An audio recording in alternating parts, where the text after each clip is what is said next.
नमस्कार। आज के इस कालखंड में हम सीखेंगे शब्द रचना और वाक्य रचना।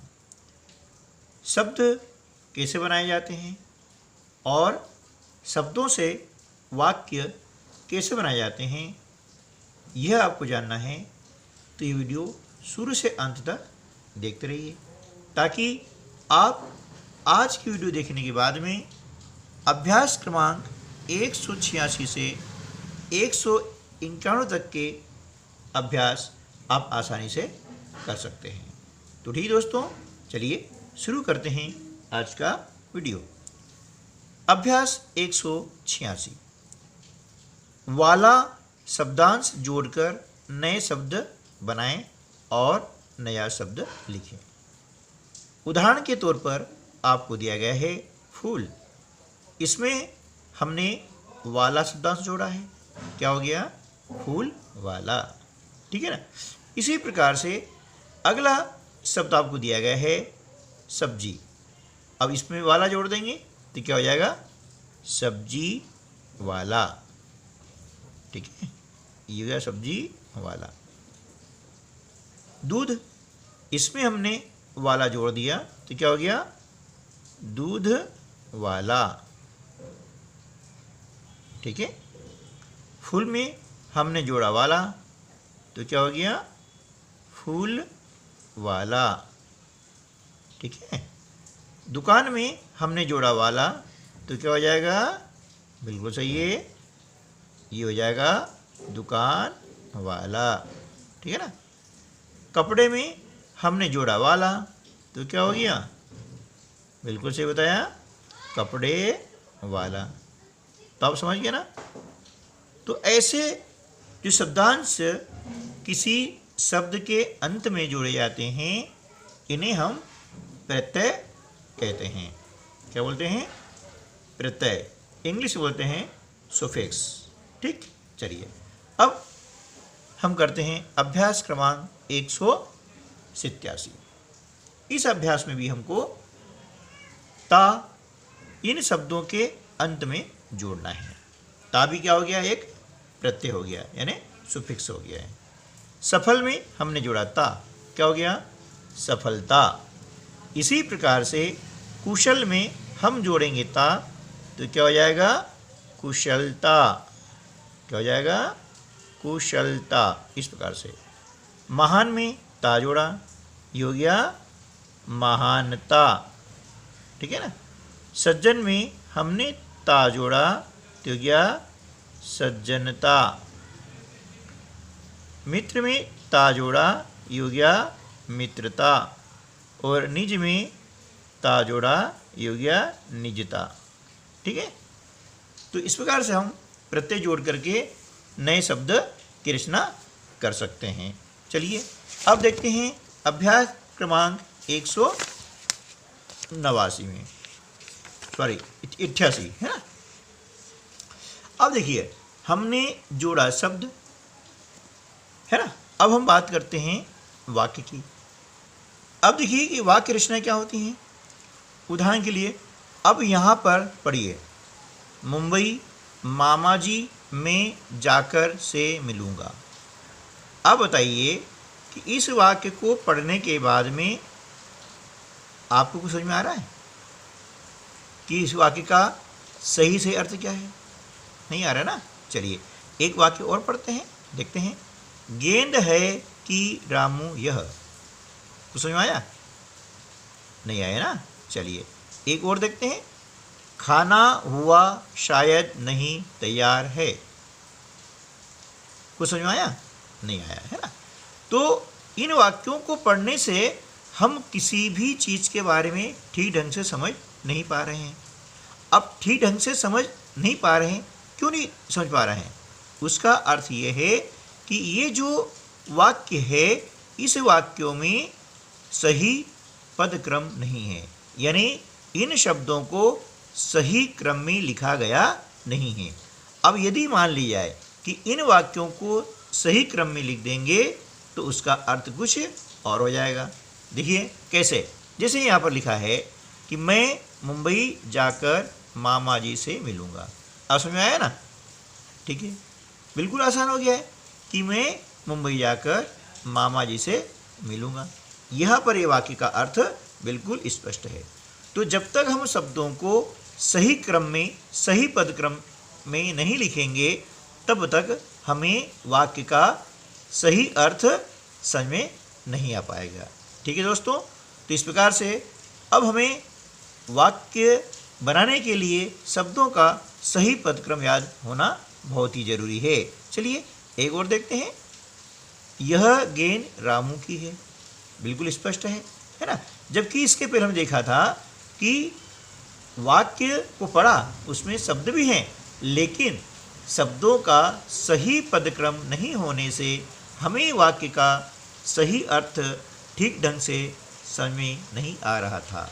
लेकिन जैसे ही यहाँ पर हमने शब्दों को सही पदक्रम में जमा दिया, सही पदक्रम में लिख दिया, तो यहाँ पर एक विशेष अर्थ निकल के आ रहा है जो हमें आसानी से समझ में आया। ठीक है, चलिए अब इसी अवधारणा पर आधारित हम जो है अगला अभ्यास करते हैं 188। ठीक है ना? चलिए अब यहाँ पर देख रहे हैं कि गोले में कुछ शब्द हैं और इन शब्दों को सही क्रम में लिख करके हमें एक सार्थक वाक्य बनाना है। देखिए यहाँ लिखा है पत्र, मिला, जन्मदिन तुम्हारा पर, है ना? तो अब क्या इसका एक हम सही क्रम में आएंगे, है ना, कि जन्मदिन पर, जन्मदिन पर तुम्हारा पत्र मिला, इस प्रकार से। ठीक है, अब ये क्या हो गया? एक सार्थक वाक्य हो गया। इन शब्दों को हमने सही पदक्रम में जमा दिया, सही क्रम में जमा दिया, तो हमें एक सार्थक वाक्य मिल गया है जिसका एक निश्चित अर्थ होता है। ठीक है दोस्तों, चलिए एक और देखते हैं।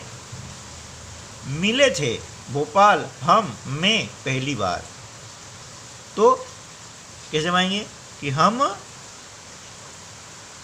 भोपाल में, है ना, भोपाल में पहली बार मिले थे, इस प्रकार से। ठीक है, आया समझ में ना? बिल्कुल। तो अब एक और अभ्यास करते हैं, अभ्यास क्रमांक 189। यहाँ पर भी आपको शब्दों का सही पदक्रम लिखना है, शब्दों को जो है सही पदक्रम में जमा करके एक सार्थक वाक्य की रचना करनी है। मुझे भेदना आता है महाराज चक्रव्यूह, यहाँ क्या जाएगा? महाराज, है ना, मुझे चक्रव्यूह, है ना, भेदना आता है। ठीक है ना? चलिए अब नहीं दिखाता युद्ध भूमि में पीठ में। अब देखिए इन शब्दों से एक कोई अर्थ ठीक ढंग से समझ में नहीं आ रहा है, लेकिन जब इनको अपन सही पदक्रम में जमा देंगे तो देखिए क्या होता है ना, कि मैं युद्ध भूमि में पीठ नहीं दिखाता। ये अब यहाँ पर इसका अर्थ जो है बिल्कुल स्पष्ट हो चुका है ना? नेक्स्ट, तालाब और रहते में मेंढक थे मगर, कुछ समझ में आ रहा है? नहीं, है ना? लेकिन देखिए इनको अब सही क्रम में जमाते हैं तो क्या होता है? तालाब में, है ना, मेंढक और मगर रहते थे। ठीक है, आया समझ में ना? ठीक है, और ये अभ्यास करने में आपको आनंद भी आया होगा। चलिए अब हम जो है करते हैं अगला अभ्यास 190। अब यहाँ पर क्या करना है आपको? ये नीचे दिए गए वाक्यों को पढ़ना है और देखना है कि किस वाक्य में सही पदक्रम जमा हुआ है।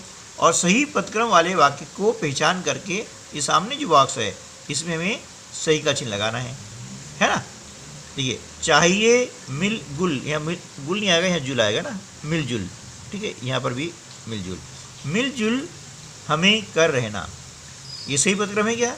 नहीं है ना, बिल्कुल नहीं है। अब इसको यदि हम सही पदक्रम में लिखेंगे तो क्या होना चाहिए?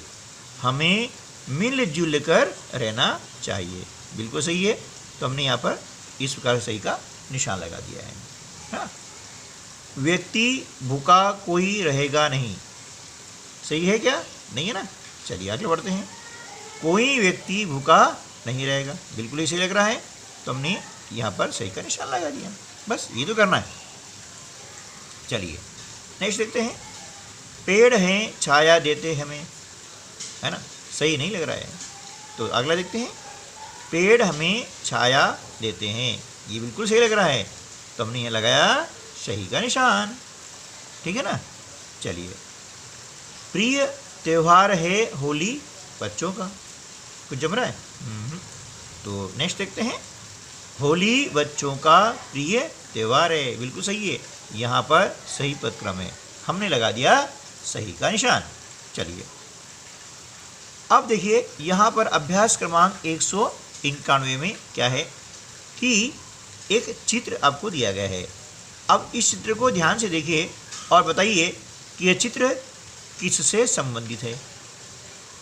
बिल्कुल सही पहचाना, यह चित्र क्या है? मेले से संबंधित है।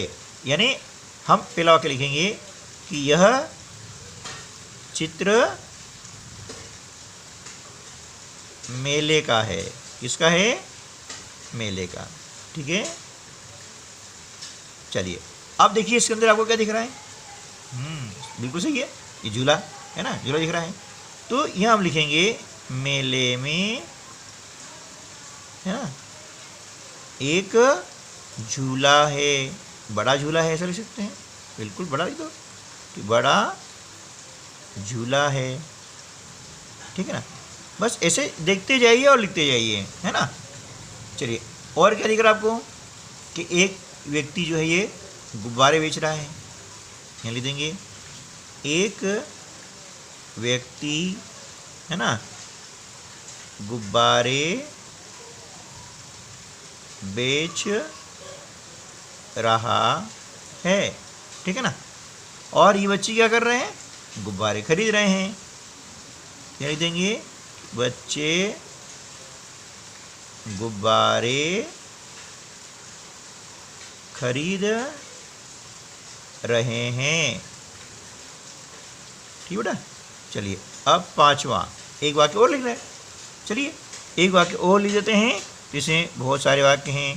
देखिए, मेले में कई प्रकार की दुकानें लगी हैं, तो यहाँ लिख सकते हैं मेले में, है ना, बहुत सी दुकानें हैं।